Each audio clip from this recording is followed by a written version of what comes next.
Kremlin propaganda has claimed that Russia is fighting neo-Nazis in Ukraine. But ironically, it is Russia that has a problem with neo-Nazism and anti-Semitism. And recent riots in Russia's North Caucasus demonstrated this phenomenon.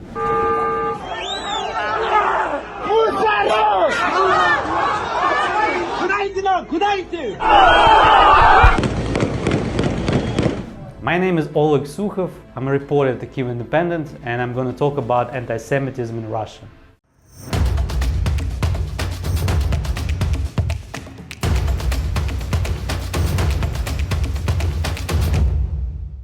On October 28th and 29th, rioters in the North Caucasus protested against Israel's conduct in its war with the Hamas terrorist group. In Kyiv, Dagestan, protesters held an anti-Semitic rally near a hotel after rumors emerged that Israeli refugees checked in.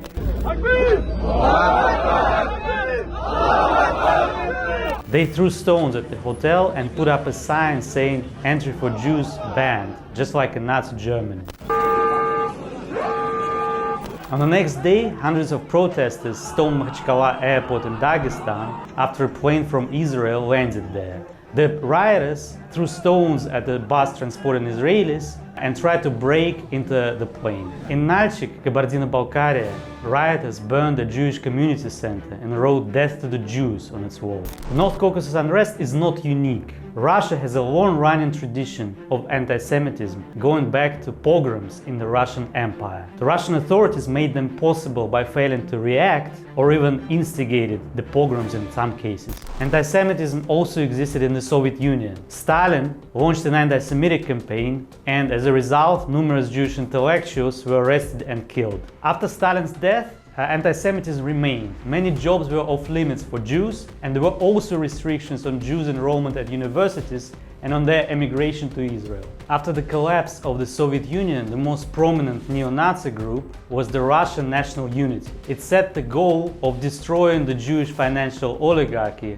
and one of its songs had the slogan "Death to the Jews and Freemasons." Members of another neo-Nazi group, the National Socialist Society North, were convicted in 2011 for murders of dozens of immigrants. Anti-Semitism and neo-Nazism are also widespread against groups that support Russia's aggression against Ukraine, contrary to Russia's claims that it is denazifying the country. Two pro-war hawks, Igor Girkin, a convicted war criminal, and Vladimir Klitschko, a Russian conspiracy theorist and retired officer, have claimed that both Russia and Ukraine are run by Jews. Neo-Nazi groups have also participated in Russia's war against Ukraine since 2014. One of them is the Rusich military unit, headed by self-proclaimed neo-Nazi Alexei Melchikov. Melchikov has published photographs in which he killed a puppy and a manual for killing and torturing Ukrainian prisoners of war. Fighters of the Wagner mercenary group have also used Nazi symbols. Wagner co-founder Dmitry Utkin had Nazi tattoos, greeted his colleagues by saying Heil,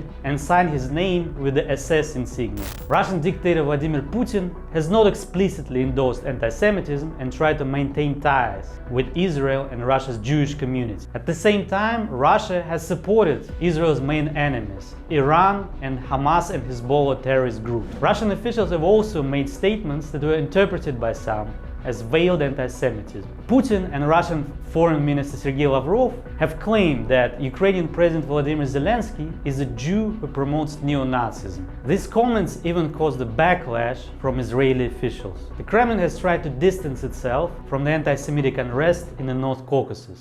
Russian pro-war propagandist Alexander Kots was more outspoken. Putin and other Russian officials blamed the riots on the alleged interference of the Western and Ukrainian authorities. He said that instead of rioting in the North Caucasus, protesters should kill Jews in Gaza or Kyiv. As we have seen, anti-Semitism and xenophobia are rampant in Russia, and it's quite inevitable in a society that promotes violence and war. We at the Kyiv Independent are doing our best to bring you the latest news from Ukraine and Eastern Europe. For more videos like this, subscribe to our YouTube channel.